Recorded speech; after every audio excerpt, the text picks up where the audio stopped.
All right, folks, thank you so much for tuning into our webinar today, How TRIO Student Support Services Can Help Students Experiencing Homelessness. We're just going to take a few minutes to get folks settled in, but again, welcome. We'll get started in about 2 minutes.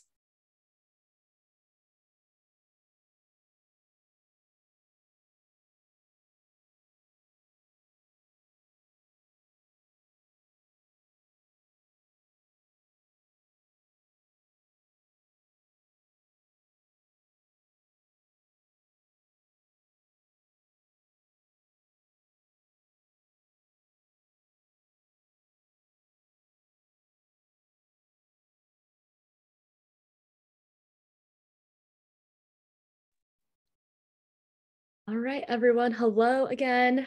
Starting our webinar, How TRIO Student Support Services Can Help Students Experiencing Homelessness. Thank you for joining us this lovely, well, it's lovely here in Philadelphia, but this lovely Wednesday. We're going to do a little bit of housekeeping here first, just to get started. We are slotted for 60 minutes. We're going to, well, this is being recorded right now, and we'll send a copy of the recording along with the PowerPoint afterwards. Audio is muted, but if you have any questions, please submit it through the Q&A. The chat is also muted. We are able to send information to you all, but it is disabled for all attendees. And Rashonda is going to add in the chat a copy of the PowerPoint link. So if you want to tune in on your own time, we'll send that link out right in the chat now. So my name is Jillian Sitjar, and I am the Director of Higher Education Partnerships at SchoolHouse Connection. I lead all of our higher ed work to hopefully transition our students to and through higher education. And if you aren't familiar with SchoolHouse Connection, we are a national organization based in DC with a mission to overcome homelessness through education. And we do that by providing practical assistance, so training such as these.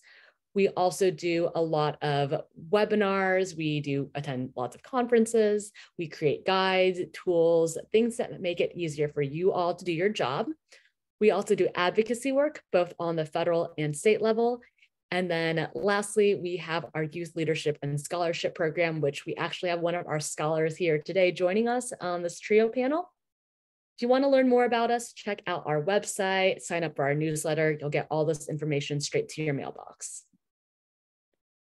So here is our agenda today. And I just want to start out by first saying that one of our panelists was sick, but we are very thankful to have our very own Rashonda Pinson to step in and help. Rashonda is our Senior Program Manager for our Youth Leadership and Scholarship Program.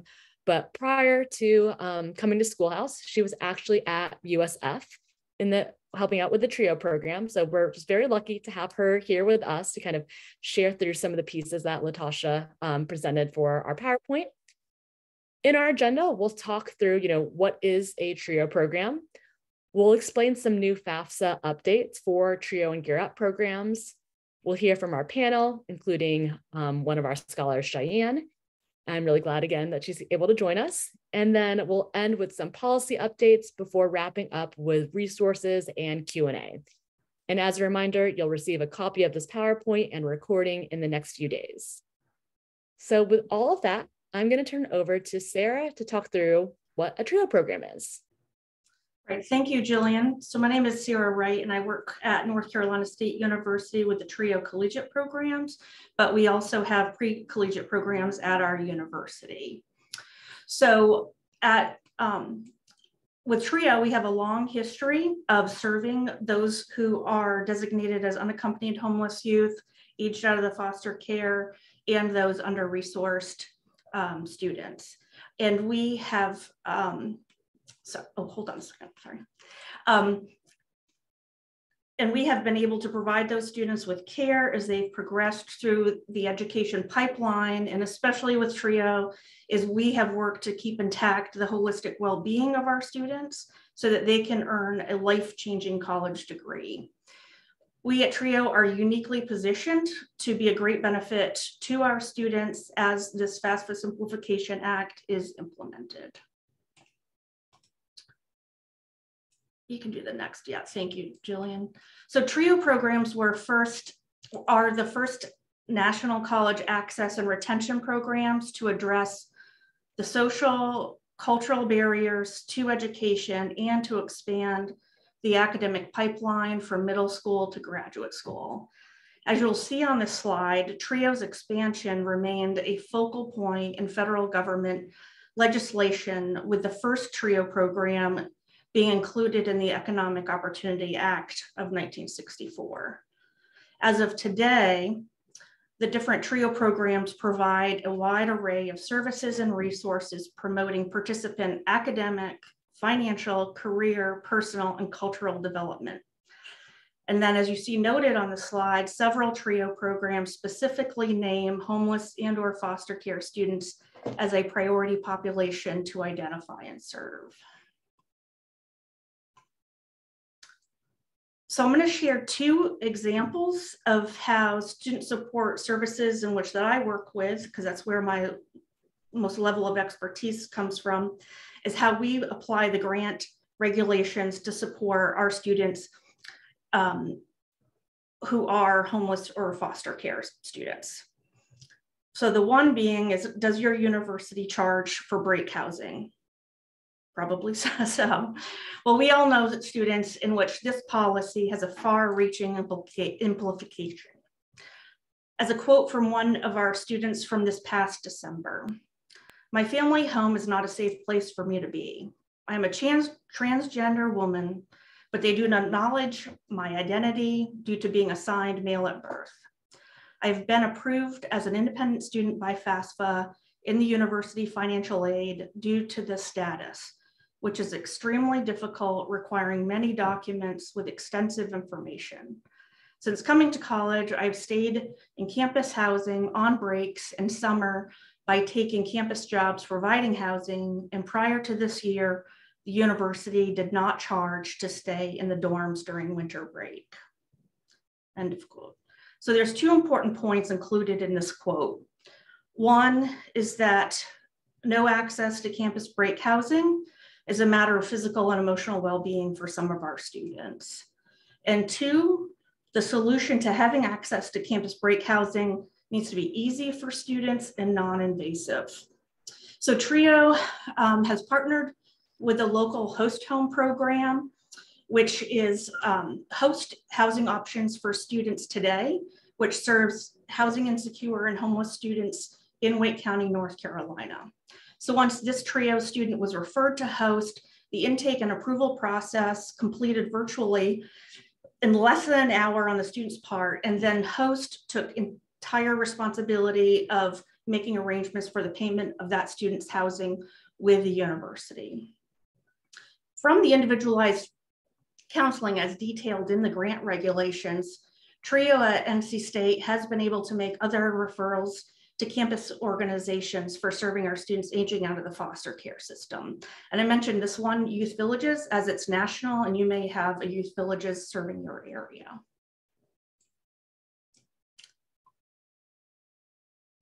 And then included in the quote above from that student, campus housing may be the best option for many housing insecure and homeless students that we serve. So for our TRIO program, we use our grant aid funds specifically for the summer terms when our university has the least amount of financial aid available to our students. By using our grant aid in this way, we can then decrease the loan debt incurred by our students for those where being on campus is a priority for them.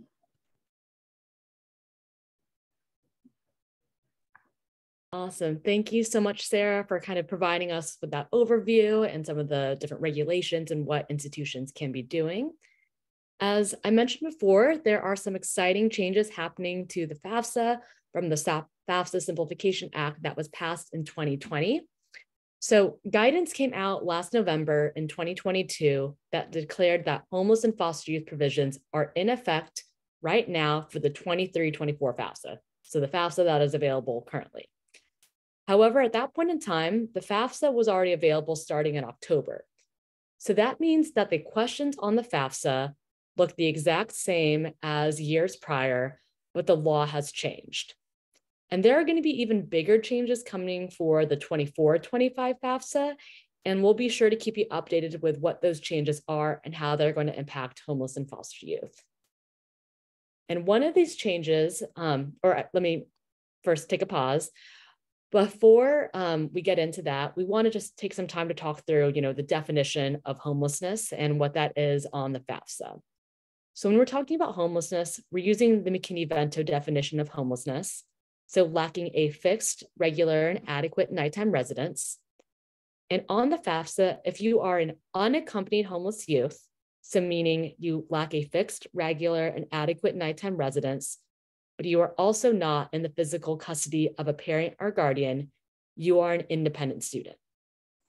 If you are unaccompanied, meaning that you are not in the physical custody of a parent and guardian, but you are self-supporting and you are at risk of homelessness, you are also considered an independent student. And an independent student means that you do not need to include parental information on the FAFSA. Now, if you are experiencing homelessness with your family, that gets a little confusing because yes, you are experiencing homelessness, but you will not be considered homeless on the FAFSA as an independent student. You will just complete the FAFSA as required and include all parental information. And I just want to say that there can be a lot of gray area at times working with these students with these definitions, especially when we get to self-supporting and at risk of homelessness. And so many times these students are on a case-by-case basis. And so if you ever have questions, we are always happy to walk through them with you and kind of help, parse through to help you identify if that student meets the definition. But with being an unaccompanied homeless youth or unaccompanied and self-supporting and at risk of homelessness, you need to provide a determination to prove that you are homeless for the FAFSA. And this typically can be a letter or a documented phone call with a specific authorized entity. And under the new guidance that I talked about through the FAFSA Simplification Act, a director of a TRIO or Gear Up program can now write this and provide this determination. And this is huge. So we have a whole group of individuals that can now write and provide this determination for our youth that will hopefully help streamline the FAFSA process for our students. So we know at times students might not have been identified in high school by their McKinney-Vento liaison. Maybe their situation changed once they got to college. And maybe where their institution is located, there isn't a shelter. There aren't any programs there to help support students experiencing homelessness, but maybe there's a TRIO program. Maybe there's a Gear Up program, and maybe these directors can now write and provide a determination for these students. And I know that there's a lot of TRIO folks joining us today, and this might be the first time you're hearing about this information to know that you now have this responsibility, that you now have this power to provide determinations. And you might be thinking, I don't know what to do. I don't know how to make these determinations. What do I fill out? Where do I send this to? We have you covered here at SchoolHouse Connection. We have this amazing template, which Rashonda will put in the chat, and it's also going to be linked at the end of this PowerPoint in the resources. And this template is one of our most popular resources on our website. You just ask these questions to your students, you fill it out, give it to the student gives it to financial aid, and you are good to go. And so we've updated this resource to include our TRIO and Gear Up directors as an authorized entity. And again, this is a new provision, so we want to make sure that our financial aid administrators are aware of this change. So with all that being said, we're going to turn it over to our TRIO panel. And again, we're sad to not have Latasha here, but we have her contact information. So if you have specific questions for her, you can reach out to her. But with that, I'm going to turn it over to Rashonda to talk us through about USF and their TRIO program. All right, thank you, Jillian. And so just in case if anyone missed, I did used to work for this particular program and with Latasha. I worked there from 2014 until 2018, 20. I feel like the pandemic is a blur, but 6 years I was with the SSS program at USF. And then before that, I worked for the TRIO SSS program at Florida Southwestern College, previously Edison State College. But just to tell you a little bit more about the services and resources that the SSS program provides for students at USF. So this program is pretty extensive as far as the services that it provides. This particular program was previously a 2-year model. But we know that students are needing support even until the latter part of their college experience, you know, as they enter into the workforce or enter into graduate school. And so it has been extended the last couple of years as a 4-year model. And so students are able to get support throughout their entire college tenure. So students enter the program shortly after high school graduation. For many of them, as early as 1 week after high school graduation. We would have a lot of students that are like, I literally just graduated and now I'm in college. But it starts very early on. The summer program is 6 weeks in length, and it's in alignment with USF's Summer B session. So the students come in. They are registered for 3 classes, which they do earn college credit for, and they do receive financial aid for it. So in particular, just thinking through financial aid, these students would need to complete the FAFSA for that current school year. So if they were, you know, entering for summer 2023, they would need to do the FAFSA for the current school year, 22-23, as well as for 23-24 as they continue into the fall semester. So they're in the summer bridge program from mid-June until early August. They take the 3 classes and earn college credit and receive financial aid, but they also stay on campus. So USF's SSS program has a very longstanding working relationship with housing and residential education. And so they've set aside housing specifically for students in the SSS program during the summer bridge, but also as they continue into the fall semester where SSS has its own residential learning community. And ResEd has been awesome as far as providing space for the staff to use. And, you know, one of those ways is to help connect students with other offices. So SSS does these monthly workshops on various topics, and then other on-campus offices will come in and share about their services. So just in the past, when I worked there, you know, some of the offices that are specifically beneficial for students experiencing homelessness include student outreach and support, which does some level of case management with students as well. Student health services, which oversees the food pantry on campus, and career services is one of those offices as well. Students in the program do, sorry, Jillian, I'll let you know when I'm like done.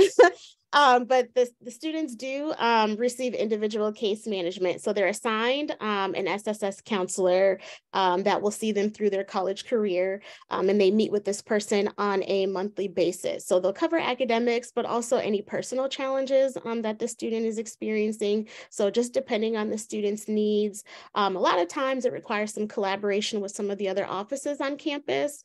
But in some instances, it may require connecting them with local off-campus resources as well.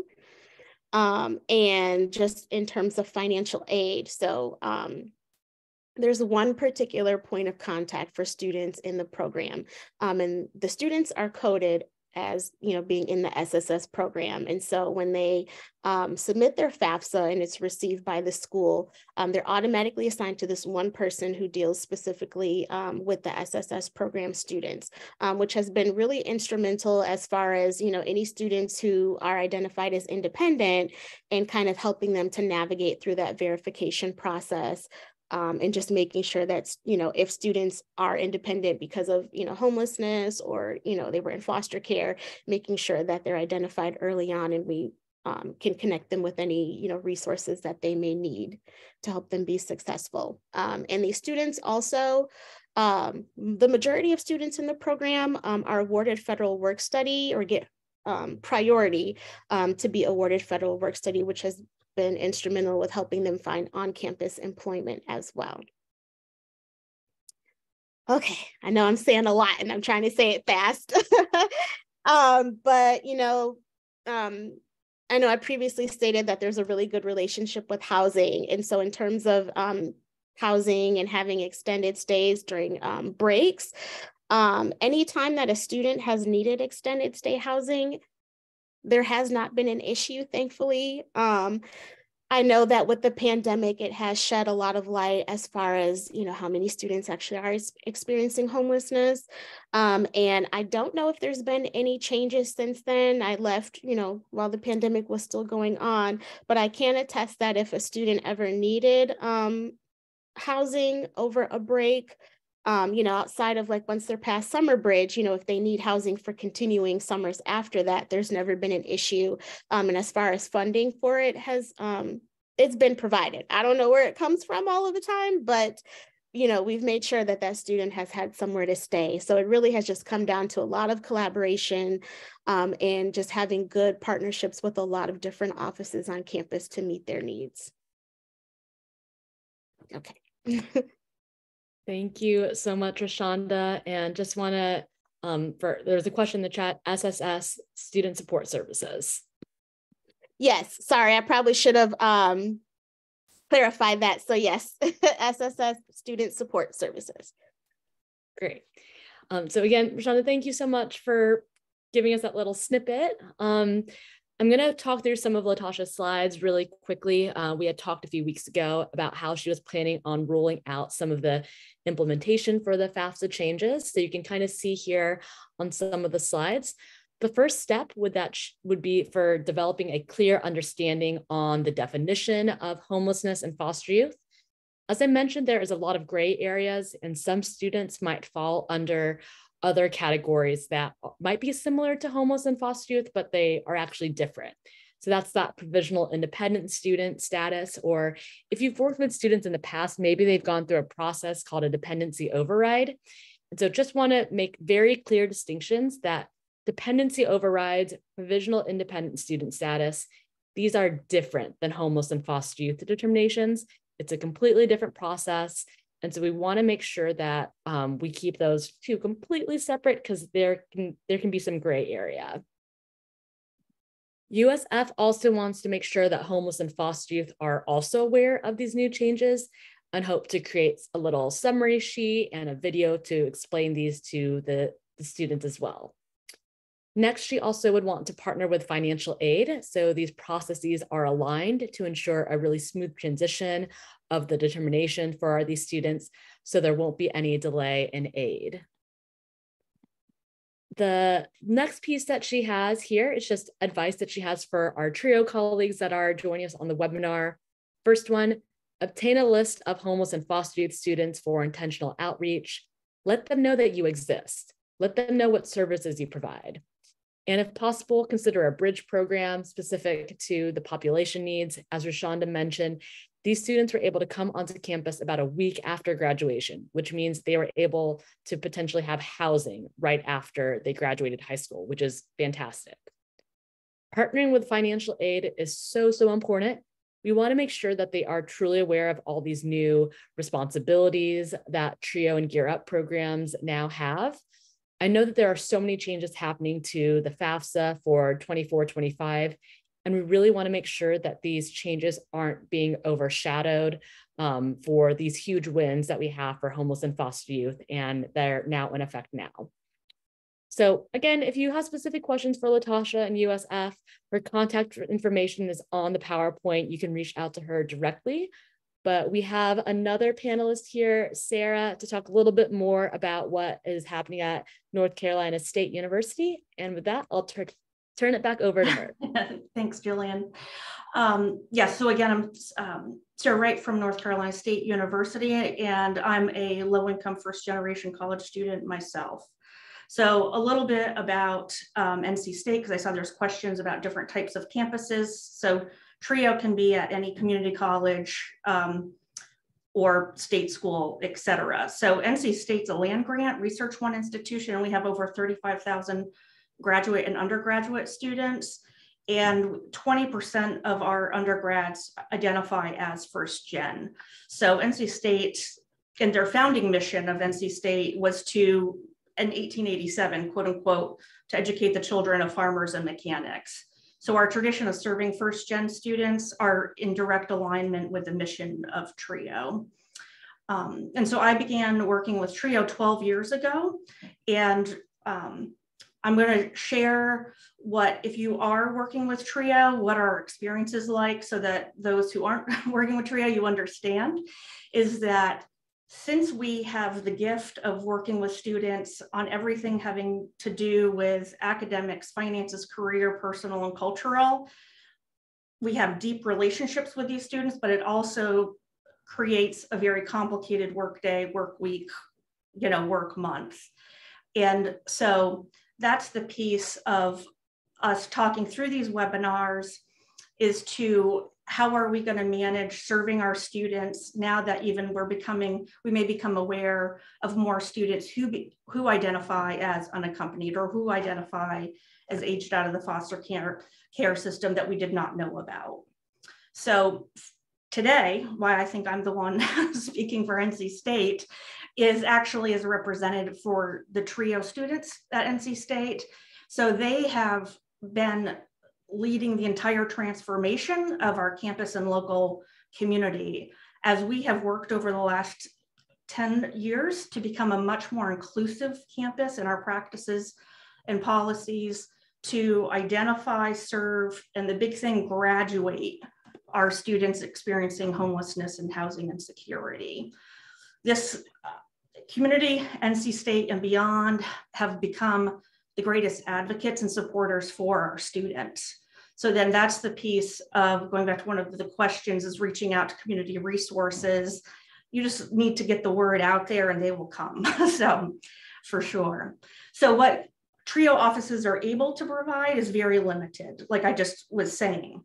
And so what we have learned at NC State is that due to the unique barriers of those students who identify as unaccompanied homeless youth or aged out of the foster care system, and any other version of barrier experience in education, these students deserve the community of experts with the information and the compassion and the access to mentors specific to the needs of those students.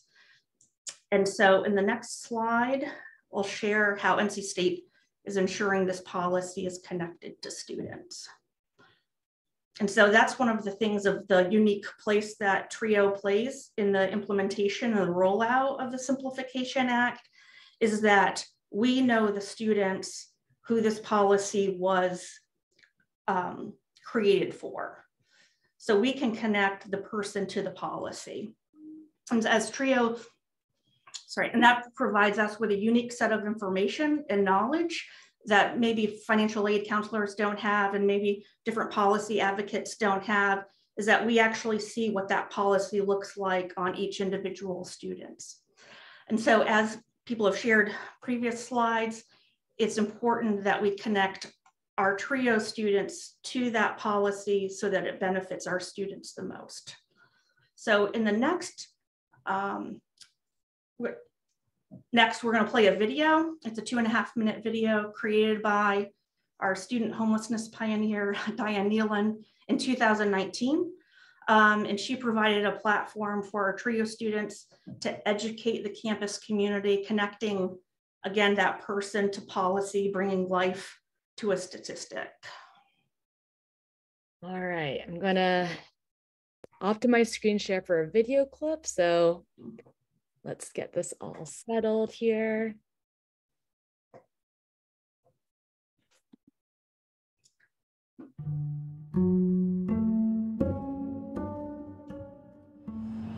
Because they don't see you sleeping on a park bench, they don't see your issue as important.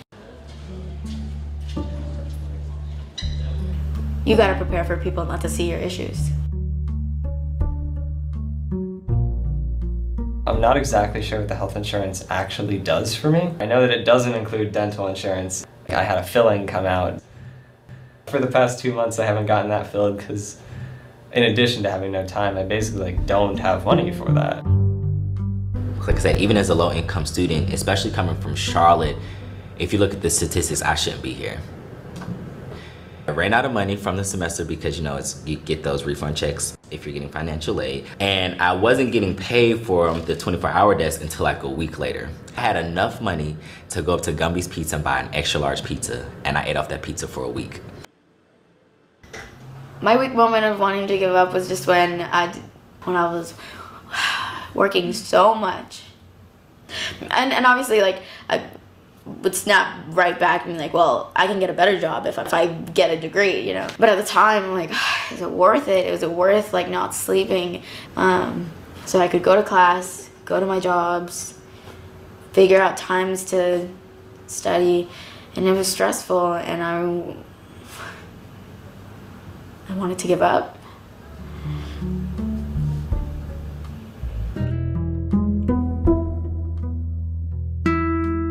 I'm not sure what the eviction process or whatever would be like for this place, like if they would kick me out as a student. I would like to think people like me enough that they would let me live with them, rather than actually live in my car. I have like few enough possessions here that I think that would increase the viability of that. Things always seem to work out, I guess. So I've had a few friends who were homeless while being here. There are a lot of students who face a lot of similar issues that I do, if not even worse. And I've seen how chronic stress affects your life.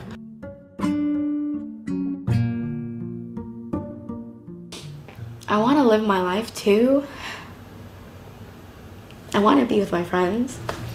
I want to do things I'm passionate about. But I want to do good in school, and I have to work.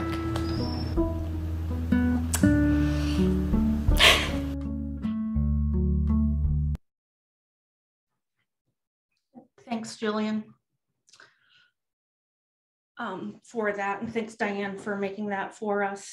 So Indira, who is the female student in the video, she was a McNair Scholar at NC State, and she began her research experience with Dr. Mary Haskett, who's worked with SchoolHouse Connections before, who's a faculty at NC State. So Indira played an instrumental role in the development of the first research studying NC State students and their basic needs.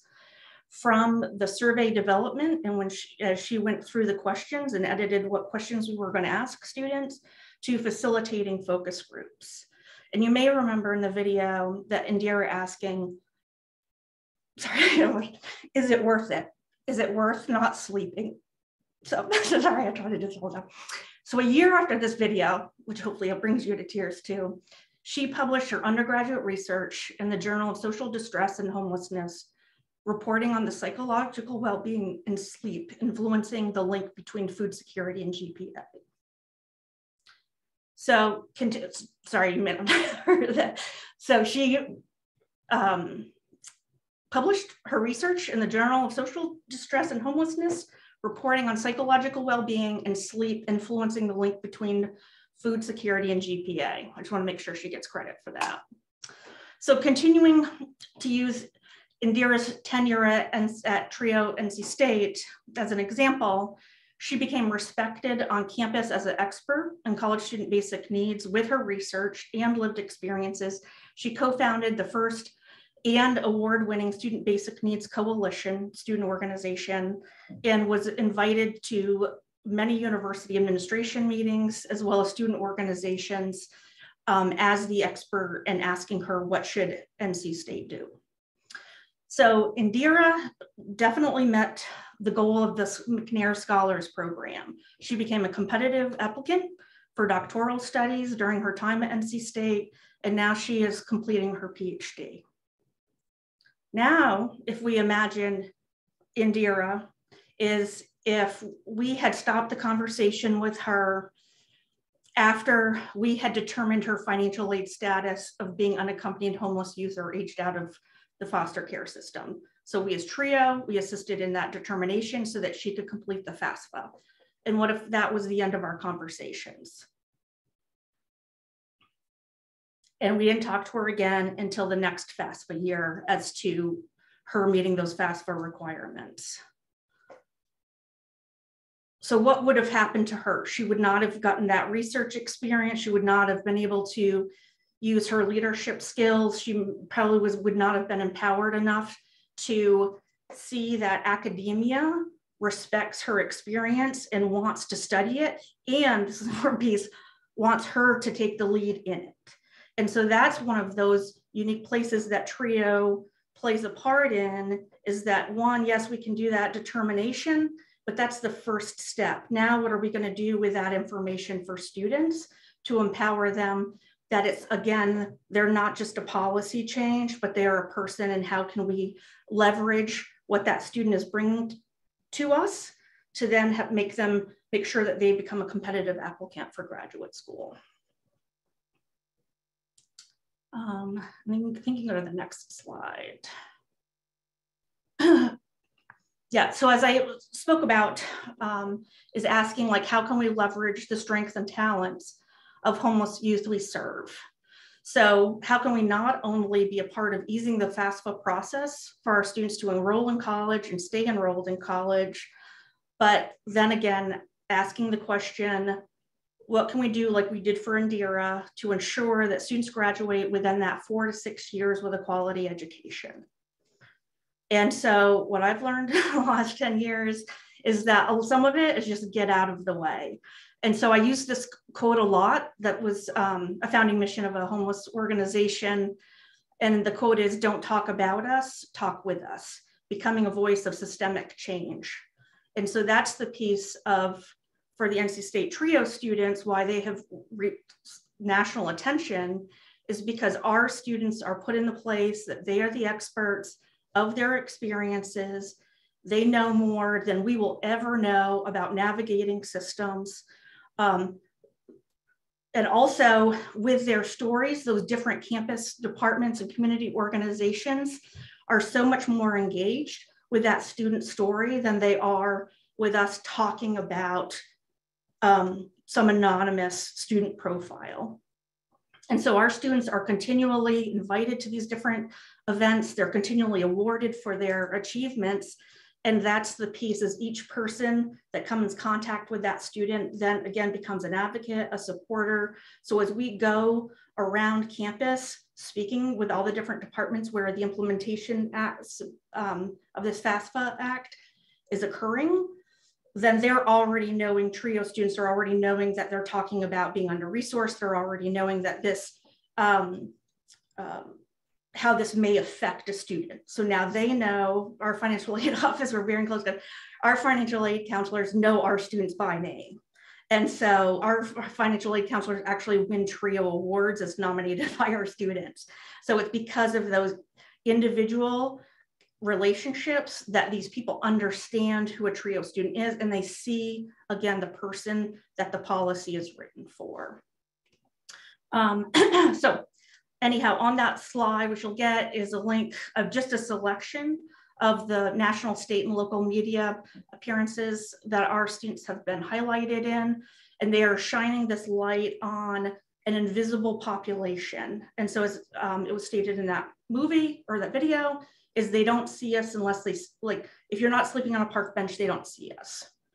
And so that's the piece of that. They're doing that through their advocacy and leadership. And so it's very easy to have students put them in those positions to speak about their experiences, as Cheyenne will do in a second here.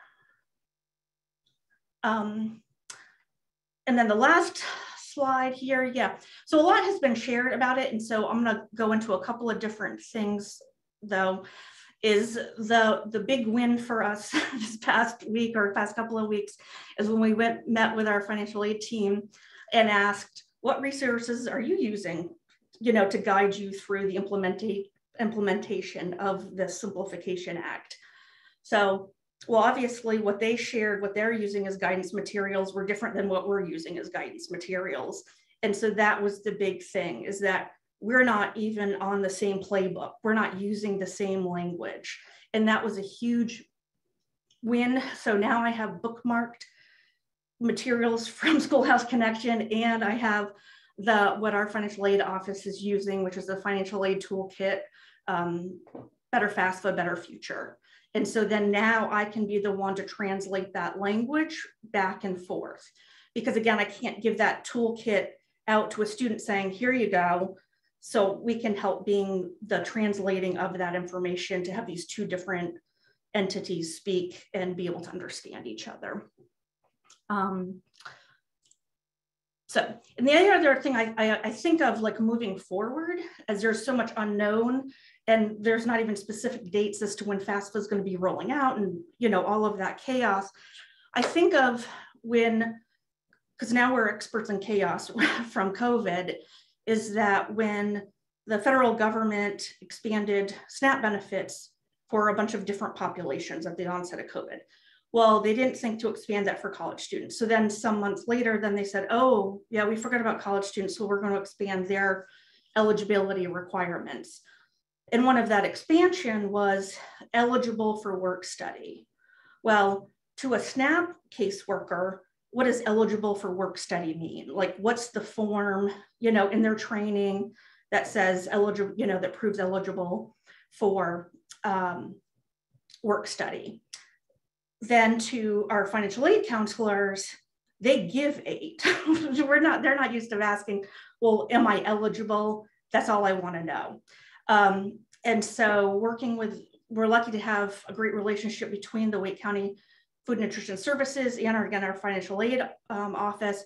And so we're able to be the middle person of what meets the documentation requirement for eligibility for financial aid, and then what do we need from financial aid so that that student receives their SNAP benefits. And so after some going around, it ended up that the NC State Financial Aid Office created a form that then all of their financial aid counselors could use. That would be that documentation if a student was eligible, because eligible does not mean they have a work study job. So that's totally different. And so that was the piece that as this starts rolling out and we have federal policy, we have our TRIO policy, we have our university policies, we may be that person in the middle of figuring out, okay, like what documentation do you need? What documentation do you need? And then we have that intimate experience with students so that we can work with the student to make sure they can find that documentation in the manner that's best for them. That's not being a little bit, using too much of their time for that. And I think that's it. The only other thing I would add that was shared about University of Southern Florida with identifying foster care students at North Carolina, they have the NC REACH grant. And so that's one of the things that is easy for financial aid to identify those students. And then we send them information to send out. And so I think when you're looking at your state and the different policies and services they provide, like say, for example, foster care, is then finding how, what that looks like in the university and who has that information.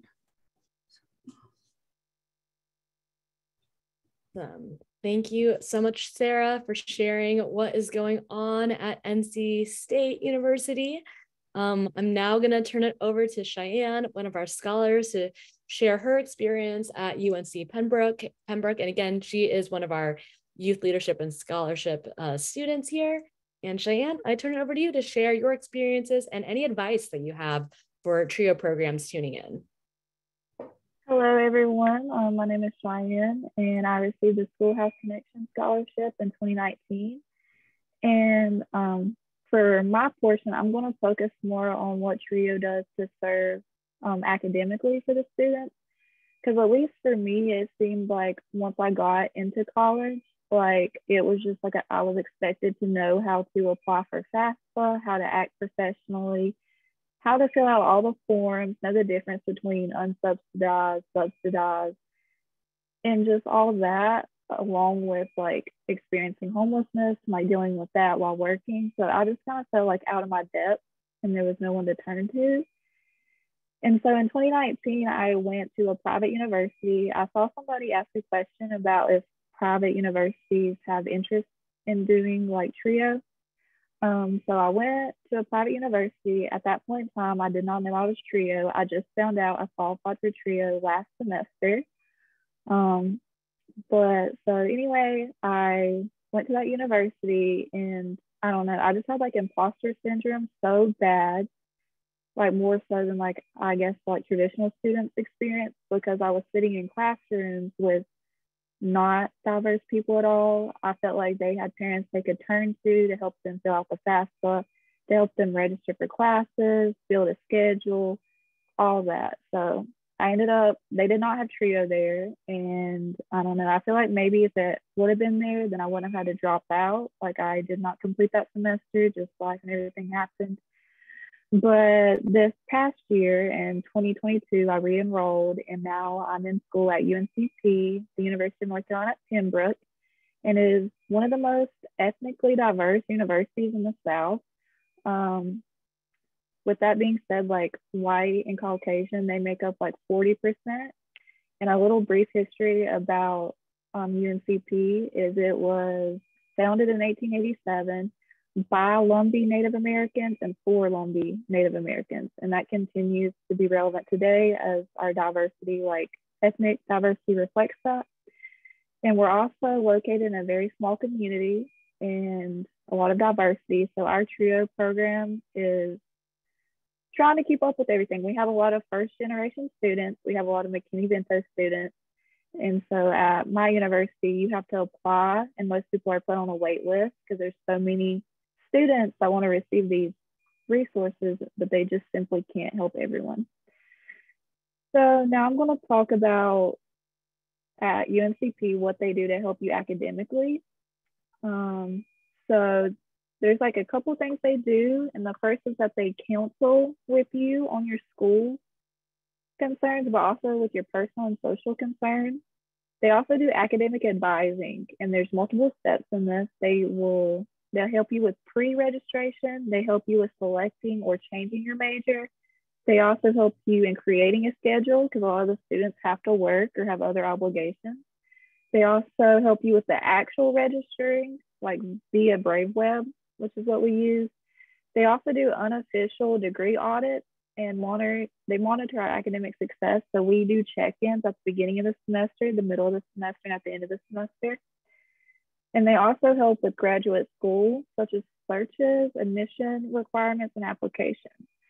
And so for advising, that is something that I feel like whenever I went to college, that people just expected me to know how to do, know how to use the system, know what classes to get, know how to do that process. And I did not. Both times at UNCP and at Lenore Ryan, which was my first university, it's orientation day and I'm there by myself. I don't have my parents. I don't have anybody that can help me during this process. And they just sit you down at a computer and they tell you to log in and register for your classes. Both times I was crying because I was stressed out. I'm having this imposter syndrome again because everybody around me has their parents. They're like done in 5 minutes. It took me like 3 hours. I was in TRIO when I registered for my classes at UNCP, but luckily Jordan, she works for SchoolHouse Connection. She actually went to UNCP. So she was the one that I called while I was crying, and she was able to help me do this. But that is something that I can do now at TRIO instead of having to reach out that way. And some students or most students don't have SchoolHouse Connection to rely on. So TRIO would be the only place that they would receive that. Another thing they do is they tutor, and the tutoring is done by other upperclassmen, usually the ones that have the same major as you. And then there's also financial aid counseling, which is super important for students that don't have people to help guide them. Filling out the FAFSA has always scared me because coming from poverty and trying to stay out of it, when I see the huge loans and all the stuff that I'm taking out, I don't know. So I made a mistake. I took out way too much and I got these huge refund checks back. And so now I'm dealing with who do I give that back to? So this could have been all avoided if I had went to TRIO, known I was in TRIO, and they could help me and tell me the difference between unsubsidized versus subsidized. They help you with the FAFSA, filling it out, and any other forms, because also at my school, once you fill out the FAFSA, you have to go on BraveWeb and accept how much of what loans you want. And that's where my mistake happened. And then they help you with scholarships. At our TRIO too, you can receive a TRIO scholarship, but just because you're accepted into the TRIO program and can use the resources doesn't mean that you're gonna get that scholarship just because we have so many TRIO students. And then they do a lot of, they call it getting CPR certified, and that is career prepared readiness and also like personal and health wise.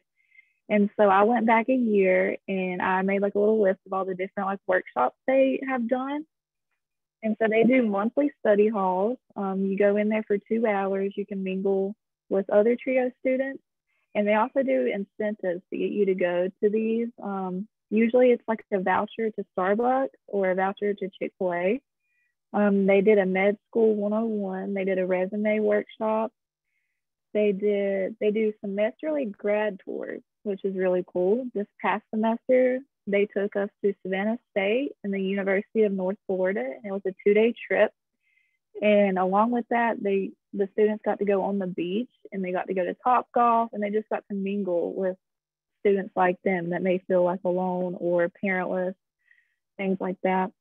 They also do the GRE, the GMAT, the MCAT, and the LSAT study halls and workshops. They did an eating healthy workshop and taught you how to like budget meals, how to eat healthy, and they also gave out bento boxes so you could pack your lunch and continue doing that. They do Mindful Mondays a couple times a month where you go in there for like 2 hours and just unwind and like mingle with other TRIO students. They did a Love Yourself workshop for Valentine's Day. They did budget, goal setting, internship, time management, professional headshots. They did learning styles, insurance, medical. And then they also did investing. And then they did one on concentration and procrastination. And then they did personal finance and budgeting.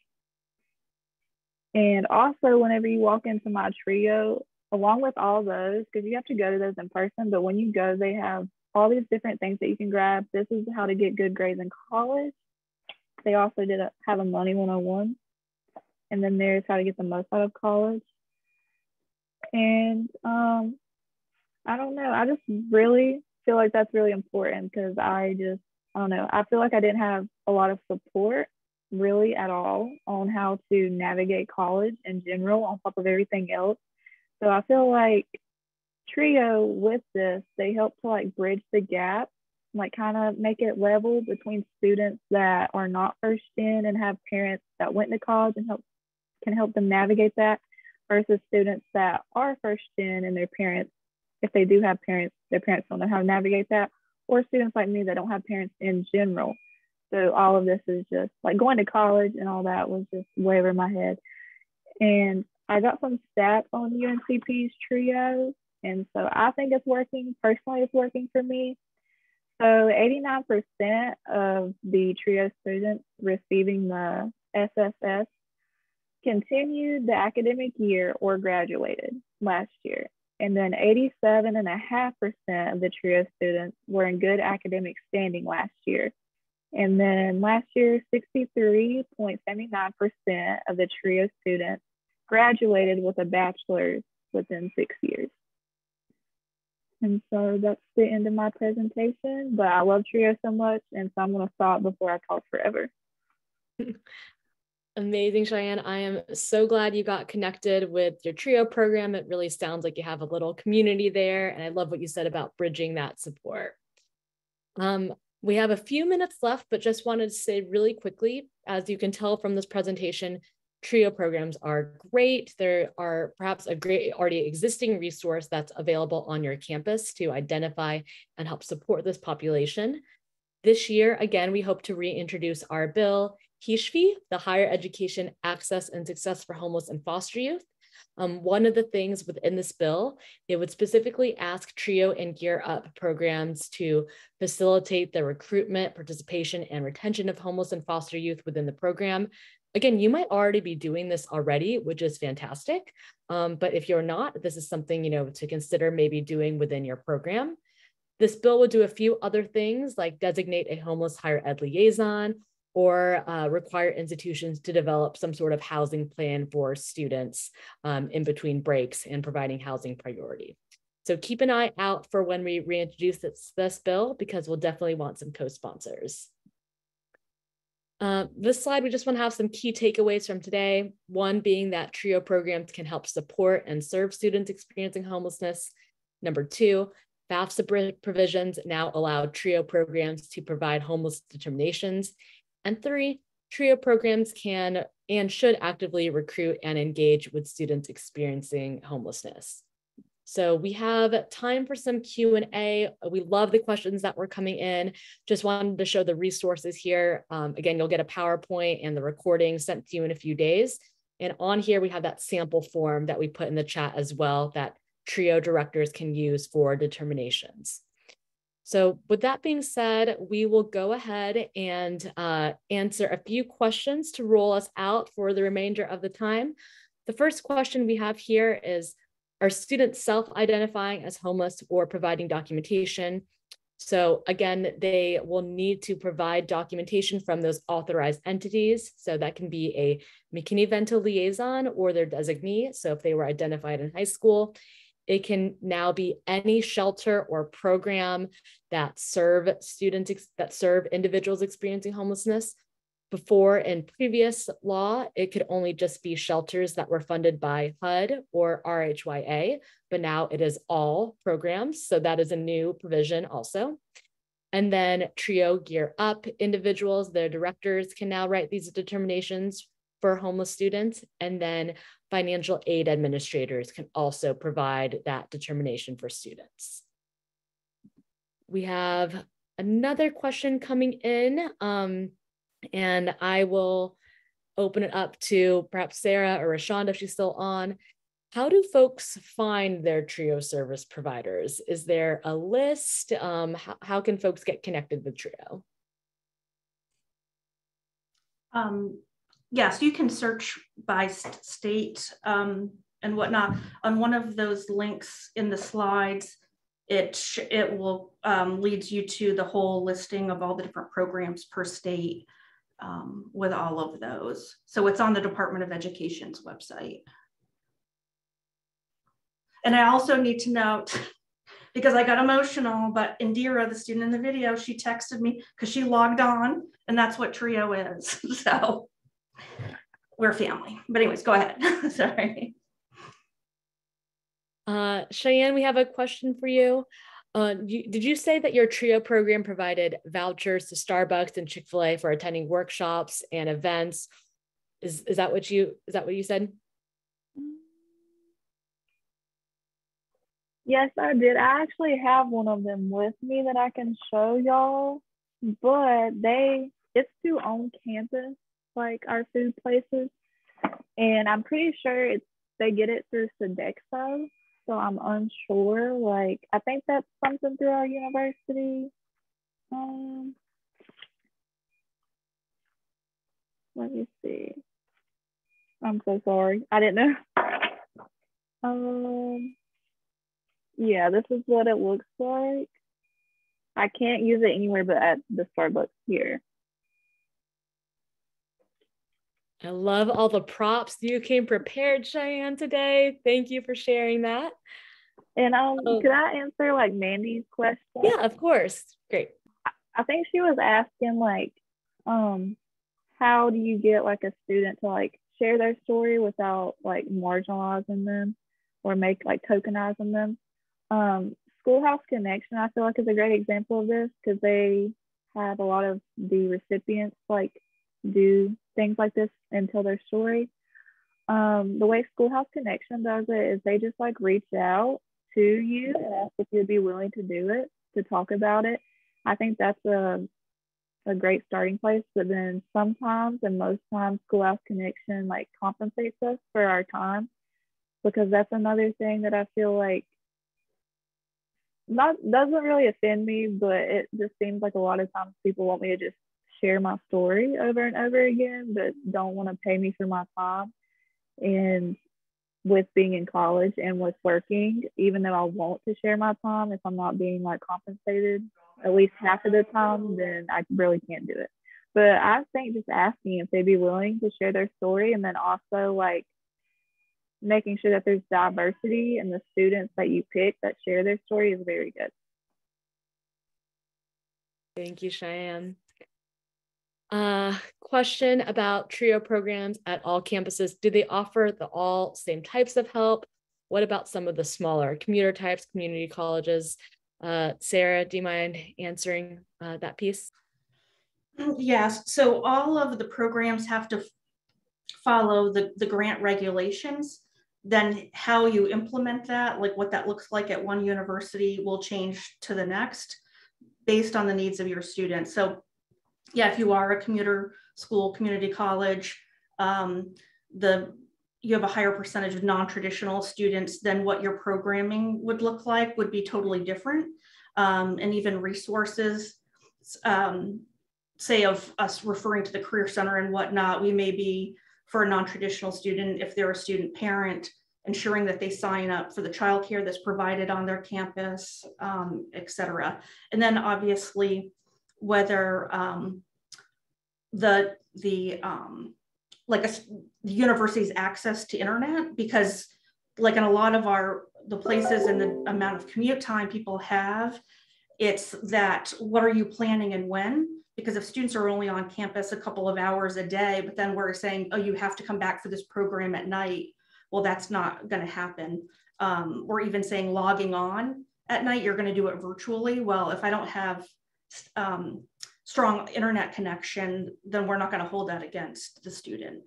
And so that's the piece where TRIO programs are allowed to be very individualized to best serve the student population that they have at their campus within that geographic region in which they work. And we have one more question as you're still kind of talking about the grant cycle, Sarah. If someone didn't include grant aid in their last SSS grant application, do they need to wait until the next application cycle to apply for it? That's the only way TRIO can pay. Yeah, you need to talk to your grant administrator and whoever is writing your grant at your university or college.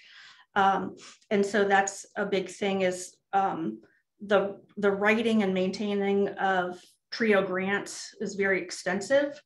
And there's a lot of rules and regulations that you need to follow for that. And so that is best to be dealt with between the people at your campus who wrote the grant, submitted the grant, and are responsible for the grant, and then the grant administrator for your TRIO program in the Department of Ed.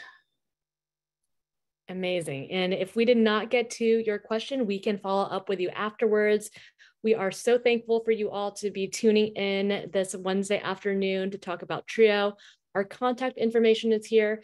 Thank you again so much to Sarah, Cheyenne, and Rashonda for talking through TRIO programs. We are super excited for these new provisions and hopefully for a new bill.